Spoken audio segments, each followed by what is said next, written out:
I'm Lisa Rubel from Quilty Zest, and I'm here today on the Sit and Sew Fabrics YouTube channel to show you how to turn pre-cut 5-inch red squares into a cute little heart mini quilt, coaster, valentine, whatever you'd like it to be.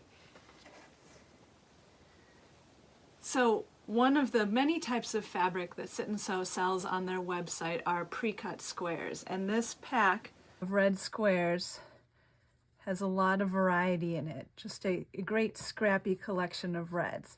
And so I'm going to use some of these to make a cute Valentine block. So what you'll need to make the heart block are two 2.5 by 4.5 inch rectangles, and you can see I used two different fabrics here just to give it a scrappier look. And then two 2.5 inch white squares and four 1-inch white squares. And that will help us to create our heart shapes, all of those white squares. So what I did to get to this point is I took a 5-inch pre-cut square from my red charm square pack, and I trimmed it down to measure 4.5 inches. And then I turn that, and I'm going to cut it in half,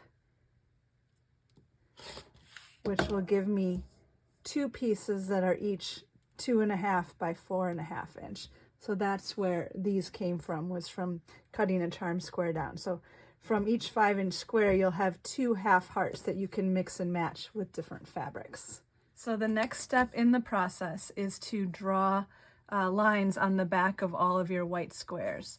Now I am using a white on white fabric, so I want to make sure that I do have the back side of the fabric.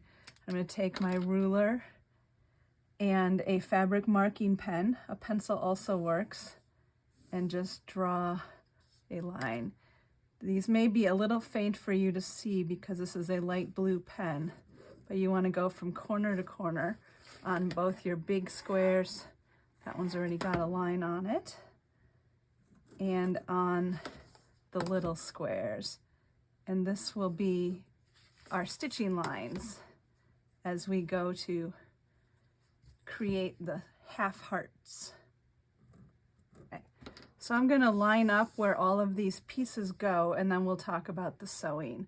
So we're going to make a left half heart and a right half heart. So for each of these, I'm laying the large 2.5 inch squares right sides together on the bottom of my red squares, and I want the left one with the diagonal running from upper left to lower right, and the right one with the diagonal running from lower left to upper right. And then the little white 1-inch squares go in the corners at the top like this, and you want to make sure that you've got your diagonal lines running to the center because that's how we create the heart shape. So what we're going to do is stitch on each of these drawn lines. So we'll stitch here, here, and here to make a half heart, and then do the same on the other side. Okay, so you can see I did stitch the three squares on for my left half of the heart. I'm just going to slide this to the side, and now I'm going to cut off the excess corners that I don't need. Now typically with these, when you're cutting off this excess, and then we'll fold this open to create the triangle in the corner, you go with a 1/4 inch seam allowance. So you set the 1/4 inch ruler line on your stitch line and stitch there. And that works for the big ones. For these little squares up here, they're so tiny that creates a lot of bulk. So I tend to go closer to an 1/8 inch of a seam allowance just because there's not as much leftover bulk. So this is what my half heart looks like right now. And now I'm going to sew the pieces on the second half heart, and then we'll press them and put them together. So I've got my second half heart stitched as well, and now I'm going to trim off the seam allowances, leaving a 1/4 inch seam allowance with my large square, and then more like an 1/8 with these little tiny guys up at the top. So the next step is to press all of these white corners open. So I'm going to start with this one, and you want to press and then just hold it a little bit, which will allow the heat to sink into that fold. I'm going to do the same down here. And this is small enough I can actually get the entire piece unit underneath my iron, which is nice. You want to do more pressing and less moving. I know we're all tempted to slide the iron back and forth like with clothing, but for quilting you want to just press and hold. So I'm going to do the same thing on this one. Get those two upper corners pressed open, and then the larger bottom one as well. So now I've got my two half hearts, my left and my right, and you'll see just for fun I did it the opposite of my first heart. So I put this little goose print on the right and the little stripe on the left. So the next step is to sew these two pieces together to create a full heart. And when you do that, you want to make sure that your points match, because that will create the best heart shape. So as you go to pin, make sure that where your white triangles come together is in the same spot at both the top and the bottom. And then just stitch down that edge with a 1/4 inch seam allowance. Okay, so I've joined my two half hearts, and if I look, I can see that my seams did match up pretty nicely. And what I'm going to do for this, because there's a fair amount of bulk in very small places, so I'm actually going to turn it over and I'm going to press this center seam open. And that will help to spread out that bulk a little bit so that your heart block lays nice and flat. So once I've got that seam pressed open, I'm going to turn it to the front and press it there as well. So the heart block measures 4.5 inches square unfinished, which means that when you sew it into something else, it will be a 4-inch square finished block. So what I did for this mini quilt is I added 1.5 inch wide strips on the sides and the top and bottoms, which made it into, like I said, coaster sized or a little mini quilt that you can give to a friend for Valentine's Day. So I'm going to do the same thing with this heart. So I've got my heart here, and I have 1.5 inch by 4.5 inch pieces to sew on the left and right. And then for the top and bottom, I have 1.5 inch by 6.5 inch pieces. And you'll notice over here, I didn't sew quite perfectly, and I've got a little bit of the white triangle extending beyond my heart. So before I join the borders, I'm just going to trim that little bit off. There we go. So I'm going to start out by putting these two side pieces, right sides together on top, pinning to secure, and then stitching them to the sides of my heart block. So here's what my heart block with a little border looks like.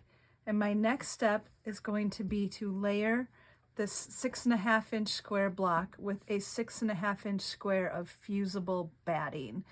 And I like using the fusible batting because once you have it positioned in place, you just press and the batting is secured to your little quilt top.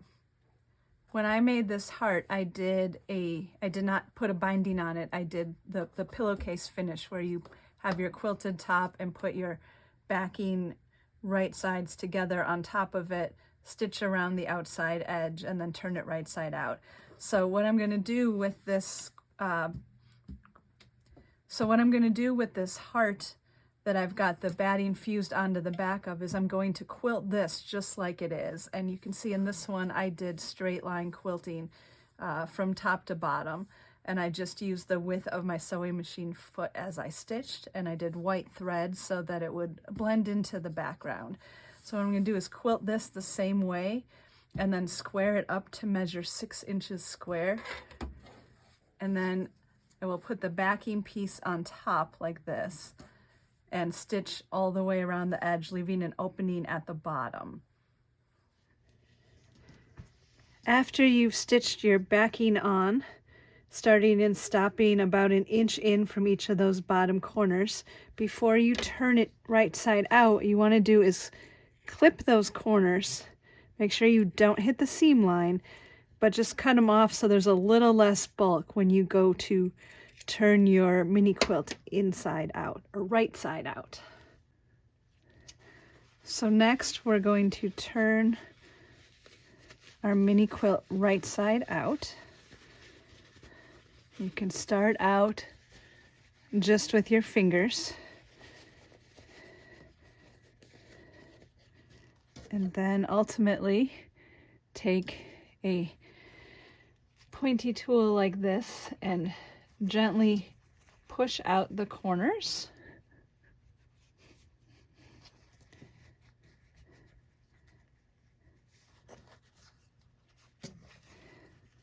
Last corner.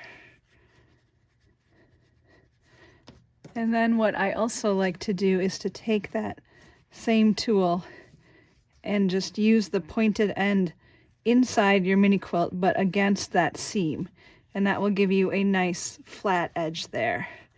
So I'm going to do that on the 3 sides that I've stitched.